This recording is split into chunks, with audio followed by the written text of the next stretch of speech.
Welcome to the Revolution Church podcast. All right, everybody. It is another Meet Your Congregation with Revolution Church. As always, it's me and my co-host Caleb. Hello. Hello, Caleb. Hello, Jay. Today, our Congo member is Steve. Hello, Steve. Welcome to Meet Your Congregation. Hey, how's it going? It's going pretty good. Besides being stuck in the house and a pandemic. Oh, I know. And being really tired. But how is well, Steve, where are we talking to you from?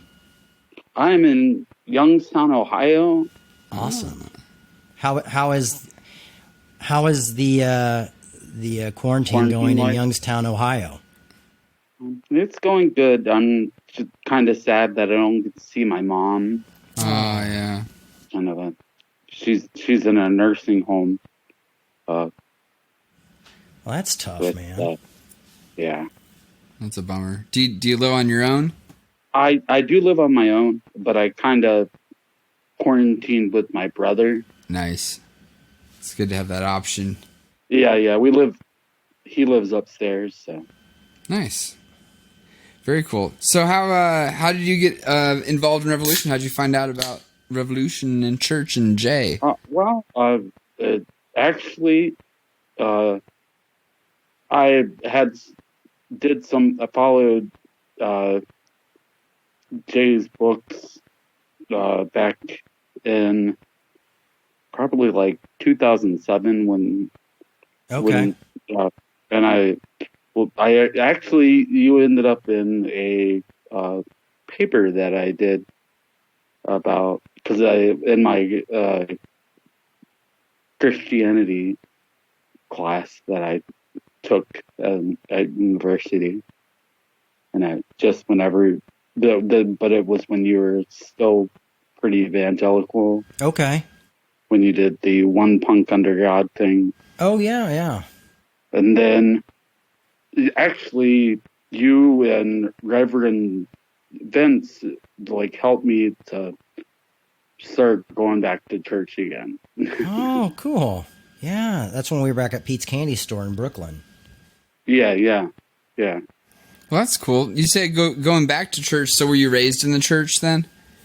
Yeah, I was raised in the Church of Christ. Okay.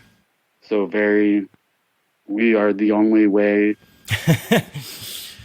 Yeah. Right. You know, the shtick. Every denomination's favorite. Yeah. We're the only, or at least the best way. Yeah. But then I ended up after about, I was 21 when I left the church. I left and then I was in college doing my thing, but then I always have this spiritual side to me. So right. So that, and then actually I ended up going to a church in a little place called North Jackson, Ohio. Okay. Which is First Federated Church, which is a combination of Presbyterian, Disciples of Christ, and the UCC. Oh, wow. That's a cool combination. Yeah, that is cool. Oh, yeah, it's an interesting combination. Yeah, definitely. And actually, I got to be a part of their open and affirming coming out. Oh, cool. So that was pretty. That's awesome. Yeah. Were you helping folks come out, or did you come out? Oh, no, I mean coming out as an open and affirming congregation. Oh, yeah. Okay, great. So you had to play a part in that. Yes. Oh, that's amazing.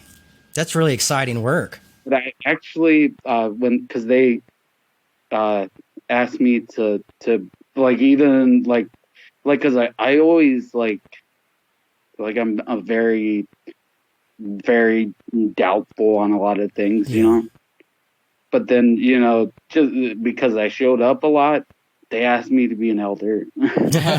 Sure. Nice. but it was great because I was able to be a part of that, that step in their church's evolution, I guess. Yeah, that's huge. That's super huge. I love to hear that. But in the past 2 years ago, I found out that I was mentioning earlier that my mother's in a nursing home. Yes. She has something called Huntington's disease, which is it's a rare genetic neurological deterioration, and you have every child has a 50% chance of having it. Right. Yeah, so it's rough. And at the time, me and my wife were thinking about having kids. And so once I started putting Huntington's was, together, I had decided that I wanted to get tested. Yeah. To find out, because I wouldn't want to pass that gene on. Yeah. And then I found out that I wasn't lucky. So I definitely I have the everybody has the Huntington gene. Right. I just have the fuck up, in it to where, and it's been a scary thing, and I ended up stepping away again because I just couldn't everybody was there's still the idea that this is part of God's plan, Right. and it made me, because I love them, they're wonderful people. It just hurts my heart, Yeah. when you I couldn't I can I after, because my mother has been suffering for at least, she's been in a nursing home for about 20 years. Yeah. But she's lost all of her sisters to Huntington's disease. Oh my goodness. So it's been the amount of death that from it. Oh, I'm so sorry, Steve. It's been rough. Yeah, it's horrific. Sounds horrific. And I'm glad that I still got her, Yeah. but I kind of, right now with the COVID going on, we just found out that that COVID got into the nursing home. Oh no. So there's 2 staff members, and they're checking everybody. I'm just hoping, I'd rather my mom to die in her sleep, or Right, yeah. and to go because of that. And I definitely want to just let people know that it's stay home. Yeah, no kidding. Yeah. Right. Please. They're these people that work at the nursing homes and in the hospitals, then the first responders, they got to go shopping too. And it was a toll. Finding out that I have Huntington's, Yeah, was a toll definitely. on my marriage. So we have since separated. Oh, I'm sorry to hear that, man. I wouldn't like it. I seeing because we just thought, when I was a kid, we thought my mom was just crazy. You know what I mean? Right. When it was really, her brain was not being her brain. Wow. So that's why but now it's just been a rough couple of years, I guess. Sounds like it. But now I'm just trying to accept it. Yeah. Hopefully science will progress before I have to succumb to that. Sounds like you're really going through it right now. Yeah, takes a lot of strength. Yeah. Well, the scary part is that with the statistics are that the average age of a person starting symptoms is 40. Now, it could be later in life, but so that just that I like it's that adds to it a little bit. Yeah. And then neither of my brothers have been tested, so they don't know whether they have it. But one of my cousins has it. It's just hopefully we can beat it. But I'm done. Is there a support community or anything around that you can connect with? Actually, I am involved in a couple online support groups on Facebook. Yeah, that's good. So yeah, and then I do. I don't think they're doing the walk this year, but I did that last year. Actually, we were able to, at the time we were able to take mom. She was so there's no way we'd be able to do it now, but right. She's just the progression has been she basically just lays in a chair all day. That is so but tough. she loves her milkshakes. Milkshakes. I can't blame her on that one. Yeah. Wow, that's a lot, Steve. Sorry that you're having to go through all that, man, and that I can't imagine that impending, almost like that countdown towards, like you said, around being 40. So thoughts and prayers with you, man. I can't imagine. But everybody is suffering, with something, So I definitely understand that. Yeah. Sometimes I think about me, but then I think about like you, Jay, and what you just went through. I definitely just keep your head up. I've been there. I actually or like right now the only thing that I have possible symptoms is depression. Yeah. But it got to the point where the day before, right when the medicine started kicking in, because I wasn't able to get medicine for a while, and when it started kicking in, the day before, I was to the point where I was online, I was thinking about it, and I was actually looking at best ways and stuff like that. Oh my God. Yeah, but then the day that once it kicked in, I was like, oh my, definitely. I'm so sorry to ramble. No, not at all. Not at all. And you're going through a lot of, and I understand. I've been there. I mean, we've not exactly where you're at, but God, I know pain. It's a scary place to be. I'm glad you're connecting with support groups and things like that online. I mean, I guess that's all of us can really do right now is get online and get on the phone and call people and do our best to reach out. I'm just glad you reached out for help, because I mean I think for me was the biggest thing is just finally just reaching out and being like, I've got to get this together. I've got to do something, So that's a huge step, man. Thank you for being so vulnerable and sharing that so candidly with us, Steve. Yeah. Oh, also May is Huntington's Awareness Month, so. Okay. Oh, good to know. That's my Huntington's awareness for the month. That's your plug. Awesome.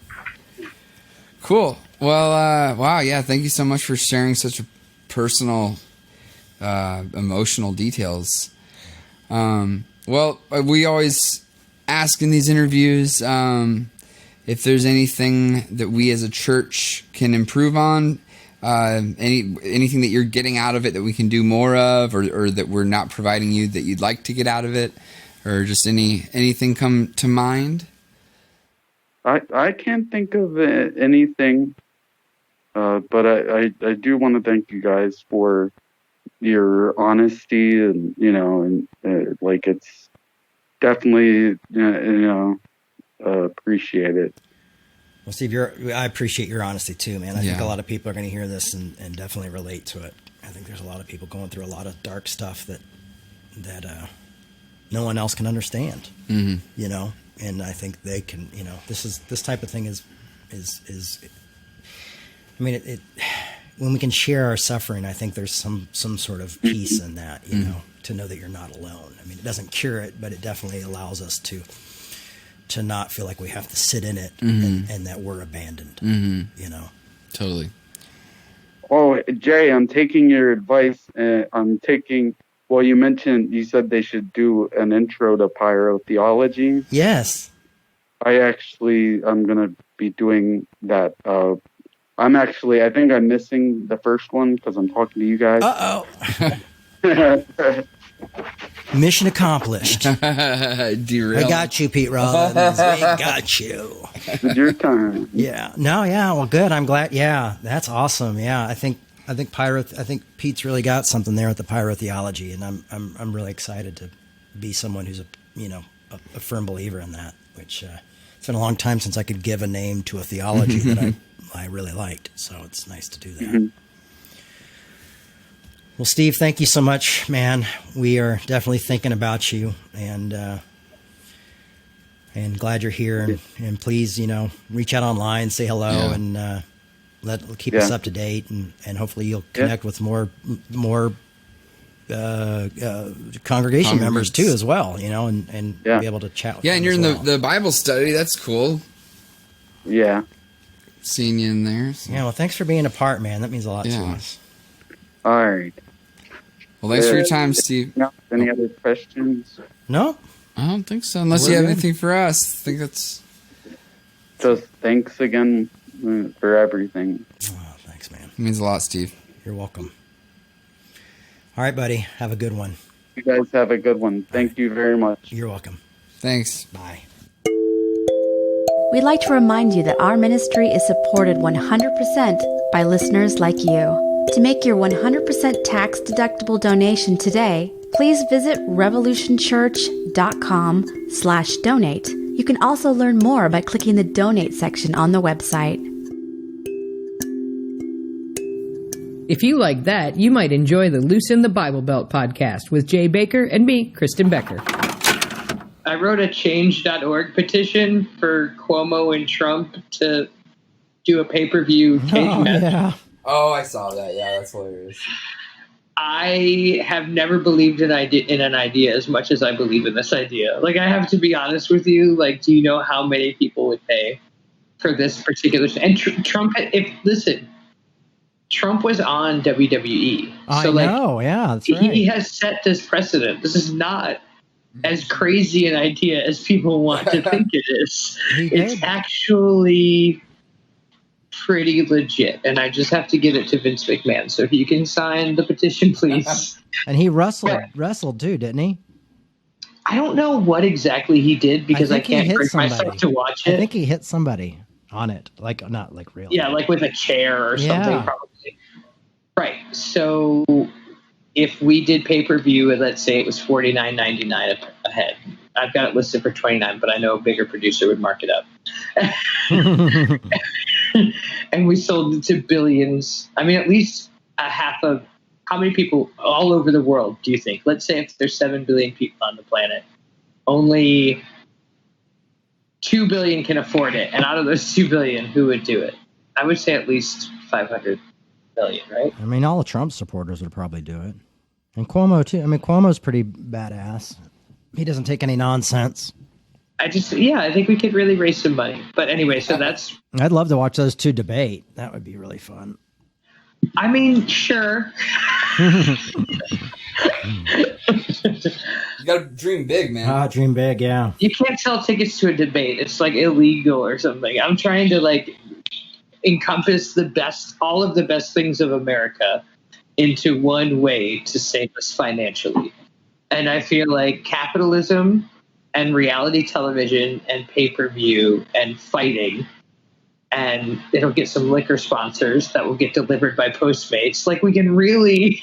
McDonald's will have a limited run burger. McDonald's will have a limited run quarantine You could have a pounder. vote, A quarantine pounder. Yes, it's going to be called a quarantine pounder. That will get delivered that day. We could really wrestle up some capitalism dough. That's honestly the perfect storm. Thank you very much for recognizing that, Caleb. I'm really happy you see that, because I've been shoving it down poor Katie's throat for the last... It's like meta exploitation. Like, you're exploiting the culture of exploitation. Like, it's pretty good. Exactly, but it would work. Like, we would make so much. We would make at least enough money for everyone, for us to relax for a minute. Like, at least enough to like give some more money out to as SBA loans. We could raise 350. We could raise $1 billion. I think, truthfully. That's the thing. Then you put a spin on it, so it sounds like it's a noble cause. And then you put merch on it. Oh God, yeah. Merch is where the game's at, right? That was a post-Christian podcast.